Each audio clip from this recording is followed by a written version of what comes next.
Hello friends, आज मैं आपके लिए पंचमुखी हनुमान जी की कहानी लेकर आई हूँ कि उन्हें 5 मुख क्यों धारण करने पड़े।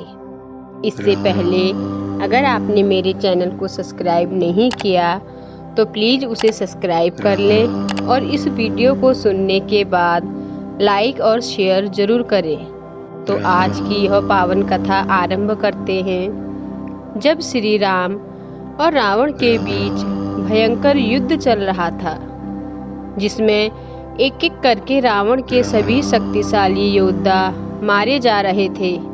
अंत में जब रावण का सबसे बलशाली एवं पराक्रमी पुत्र मेघनाद भी मारा गया, तब रावण चिंता और शोक में डूब गया। अब उसके पास कोई भी पराक्रमी योद्धा नहीं बचा था। इसी दौरान रावण को अपने भाई अहिरावण की याद आ गई, जो कि पाताल लोक का राजा था। अपनी मदद के लिए रावण ने उसे बुलवाने के लिए दूत भेज दिया और उधर विभीषण को भी बहुत जल्दी ही अपने गुप्तचरों से इस बात का पता चल गया था। विभीषण जानता था कि अहिरावण बहुत ही ज्यादा पराक्रमी और मायावी राक्षस है और तंत्र मंत्र का ज्ञाता है। इसीलिए उन्हें श्री राम और लक्ष्मण की सुरक्षा की चिंता सताने लगी।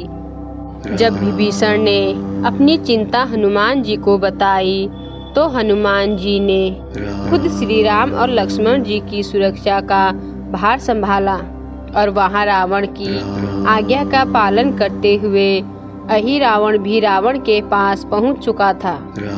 उसके आने के बाद ही रावण ने अहिरावण को श्री राम और लक्ष्मण का वध करने के लिए भेज दिया।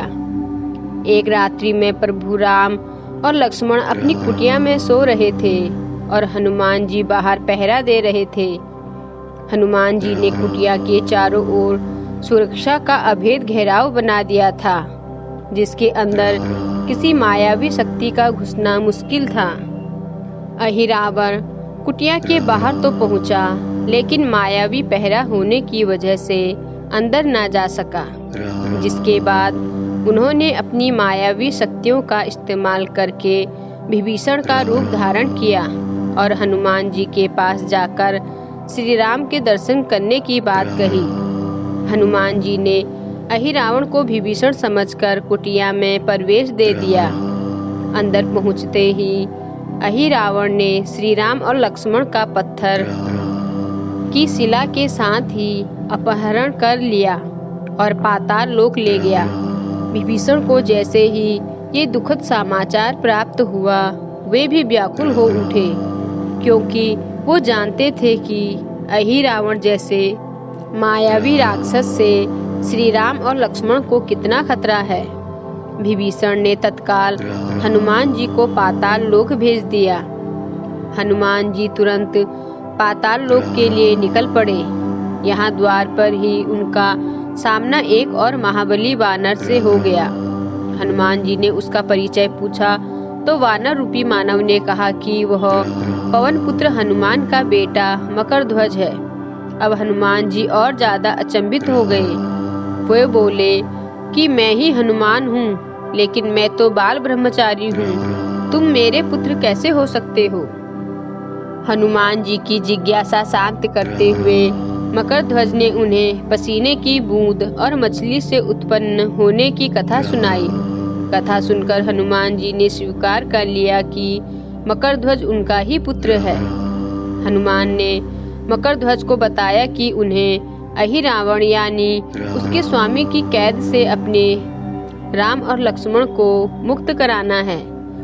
लेकिन मकरध्वज ठहरा पक्का स्वामी भक्त। उसने कहा कि जिस प्रकार आप अपने स्वामी की सेवा कर रहे हैं, उसी प्रकार मैं भी अपने स्वामी की सेवा में हूँ, इसलिए आपको नगर में प्रवेश नहीं करने दूंगा। हनुमान जी के काफी समझाने के बाद भी जब मकरध्वज नहीं माना, तब हनुमान और मकरध्वज के बीच घमासान युद्ध हुआ। अंत में हनुमान जी ने मकरध्वज को अपनी पूंछ में बांध लिया और नगर में प्रवेश कर गए। यहाँ श्री राम और लक्ष्मण को मूर्छित अवस्था में देखकर लिए क्रोध से भर गए। अहिरावण अपनी मायावी देवी के पास श्री राम और लक्ष्मण की बलि चढ़ाने की तैयारी कर रहा था। अहिरावण ने मायावी देवी की प्रतिमा के आसपास 5 दीप जला रखे थे, जिनको एक साथ एक ही समय पर बुझाने से ही अहिरावण की मृत्यु संभव थी, जो कि एक असंभव कार्य था। तब हनुमान जी ने अपना पंचमुखी रूप धारण किया और फिर एक साथ 5 दीपों को बुझा दिया। 5 दीपों के बुझते ही अहिरावण की मृत्यु उस दिन तय हो गई। फिर हनुमान जी और अहिरावण के बीच युद्ध हुआ, जिसमें हनुमान जी ने अहिरावण को परास्त कर दिया। उसके बाद हनुमान जी ने श्री राम और लक्ष्मण को बंधनों से मुक्त किया तथा पुनः पृथ्वी लोक चले गए। तो फ्रेंड्स, यही है हनुमान जी के पंचमुखी होने का कारण। हनुमान जी का 5 मुख विराट रूप यानी पंचमुखी अवतार 5 दिशाओं का प्रतिनिधित्व करता है। प्रत्येक स्वरूप में एक मुख, त्रिनेत्र और 2 भुजाएं हैं। इन 5 मुखों में नरसिंह, गरुड़, अश्व, वानर और वराह रूप हैं। इनके 5 मुख क्रमशः पूर्व, पश्चिम, उत्तर, दक्षिण और ऊर्ध्व दिशा में प्रधान माने जाते हैं। पंचमुख हनुमान के पूर्व की ओर का मुख वानर का है, जिसकी प्रभा करोड़ों सूर्यों के तेज समान है। पूर्व मुख वाले हनुमान का पूजन करने से समस्त शत्रुओं का नाश हो जाता है। पश्चिम दिशा वाला मुख गरुड़ का है, जो भक्तिप्रद, संकट, विघ्न, बाधा निवारक माने जाते हैं। गरुड़ की तरह हनुमान जी भी अजर अमर माने जाते हैं। हनुमान जी का उत्तर की ओर मुख सुअर का है और इनकी आराधना करने से अपार धन संपत्ति, ऐश्वर्य, यश, दीर्घायु प्रदान करने वाले व उत्तम स्वास्थ्य देने में समर्थ है।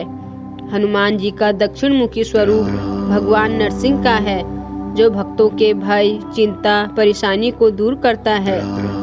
फ्रेंड्स, तो कैसी लगी आपको यह पौराणिक कथा? कृपया कमेंट में जय श्री राम जरूर लिखें और जाते जाते चैनल को सब्सक्राइब जरूर करें। साथ ही वीडियो को लाइक और शेयर करें। धन्यवाद। जय श्री राम।